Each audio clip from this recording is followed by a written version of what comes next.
colleagues, over the last 2 months, we have been occupied primarily with our efforts to complete our work on the 2020 appropriation bill in time to ensure the budget becomes law before the end of the year. We have worked with the federal government, ministries, departments, and agencies to set priorities. We reached out to stakeholders and citizens groups. We liaised with constituencies or with constituents to understand their expectations and reflect their expectations, those expectations in our consideration of the appropriation bill. I am glad to report that these efforts have been worthwhile, and today we have passed the budget in the House of Representatives in good time to maintain the January to December budget cycle in line with the commitments we made when we resumed office. The January to December budget cycle Honorable members, please. is necessary to ensure effective implementation of our annual budgets to meet our nation's development challenges. By our joint efforts and the grace of God, we will maintain this standard for every year we are in office and leave a legacy for our successors to aspire to. When we resumed in January of this year, the coronavirus was a novel development, still confined for the most part to China. We did not know that our economy will be upended in a few months and our lives disrupted by a pandemic we did not anticipate and were not prepared for. We did not foresee a world where citizens will be confined to their homes for months, unable to earn a living, denied the freedom to live full lives in the company of friends and colleagues, family and loved ones. Yet, when the moment came, we did not shrink away from it. Within the limits of our brutal realities, with our options limited by a scarcity of resources, by dilapidated infrastructure and outdated laws, we acted to slow the spread of disease, to treat the sick, comfort the afflicted, and provide for the most vulnerable in our nation's citizens. The truth is, we have done better than many believed was possible. I commend you all, and I thank you most sincerely. In an unprecedented single-day session, we passed the Emergency Economic Stimulus Bill to provide targeted economic relief in response to the emerging threat. We did this because before the coronavirus breached our borders, because we anticipated and sought to prevent the worst possible outcomes. That legislation never became law, but yet the bill's specific objectives have been implemented through executive action to defer mortgages, remove duties on medical imports, provide salary relief and related financial support for small and medium-scale enterprises in the country. Despite an extraordinary torrent of misinformation and political mischief, the House moved forward with landmark legislation to reform our nation's obsolete statutory framework for preventing and managing infectious diseases and pandemics so that we can be better prepared for the next time. We worked with the executive to address medical doctors and healthcare workers' welfare demands and resolve a labor dispute that would have resulted in strike actions and walkouts with devastating consequences for too many of our citizens amidst a raging and deadly pandemic. Because of the House of Representatives, hazard allowance became part of the medical and pandemic lexicon in this country. The intervention of the House elevated the welfare of healthcare workers to a ministerial issue and saw to it that these hazard allowances were provided for and paid. We convened a conference of speakers of African parliaments in a broad collaboration to renegotiate the terms of our national debt and free up much needed resources for development, whilst committing to a new regime of responsible administration of public resources.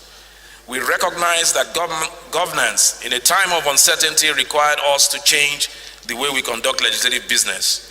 So we reviewed and updated our legislative agenda to focus on critical priorities, and for the first time, we appointed a committee to drive monitoring and implementation of our agenda. Notwithstanding these efforts, we cannot escape the hard truth that this has been a tough year of suffering for too many citizens, a year like none before. If we learned nothing else, we learned that we have a limited window to address problems that have been long time in the making. This year, we have seen that the structural inadequacies of our economy and healthcare systems, our internal security and justice architecture have left us dangerously exposed to the risk of a complete and irreversible loss of faith in the Nigerian project by a large section of our citizens. Despite spirited government efforts, our economy is still overly reliant on the sale of crude oil. Vast swaths of potential in tourism and agriculture, manufacturing and technology, media and entertainment remain untapped due to insecurity, infrastructural deficits, policy and regulatory inconsistency. The risks we face are not abstract. In the aftermath of the EndSARS protests, we saw it in the flames that engulfed our cities. We saw it 2 weeks ago in Zabamari, with the massacre of citizens farming for survival, and most recently in the abduction of young boys seeking to improve their lives through education in Kankara. We commend the efforts of the security agencies who, working together, have secured the release of the Kankara boys and ensured their safe return to their families. We must recognize the evolving nature of the risks we face from insurgency and banditry and be prepared to adapt our efforts to overcome this danger. The Ninth House of Representatives will continue to address the security challenges that threaten our country. We have initiated and will continue efforts to reform the statutory framework for police accountability through the Police Service Commission Reform Bill, which has passed second reading.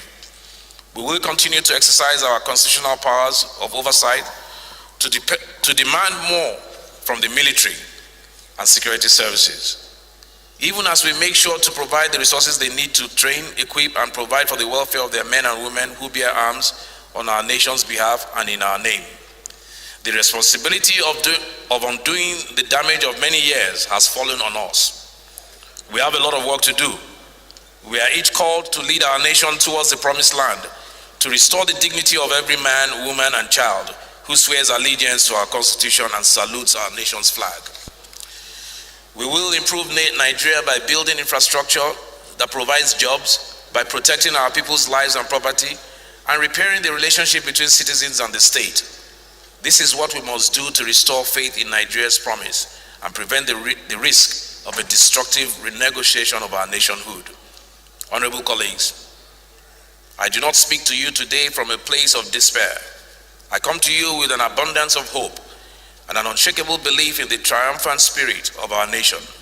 We are God's people, a country of diverse cultures, united by our incomparable ability to bloom and thrive despite adversity. If we determine not to be consumed by our differences, if we come together in love and strength and faith to seek the common good, it won't be too long before we attain and leave for our children the inheritance of a prosperous nation where peace and justice reign for all. This is the goal to which we must remain committed. I want to, at this time, especially commend once more the health workers, the frontline doctors, nurses, laboratory technicians, care providers, and all those who have every day of this year led the fight against an unseen yet deadly enemy in COVID-19. We recognize their commitment and honor their sacrifice. I pay tribute to the men and women who bear arms in our name, who stand in the gap, risking their lives in our defense.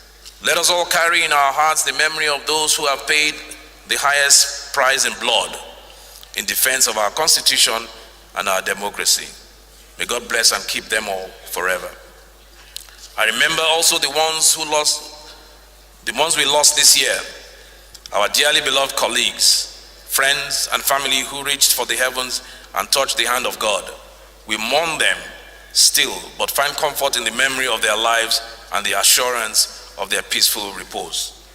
The recent uptick in positive cases of COVID-19 is a clear and present danger that will only be defeated by strict adherence to the guidelines on masks, social distancing, and personal hygiene. Please take this seriously. We are not out of the woods yet, and we cannot afford to act as if we are. Honorable colleagues, as we go, I wish us well. I wish us a Merry Christmas, and I pray that we will all be reunited in January to continue the people's business. Thank you and God bless you all.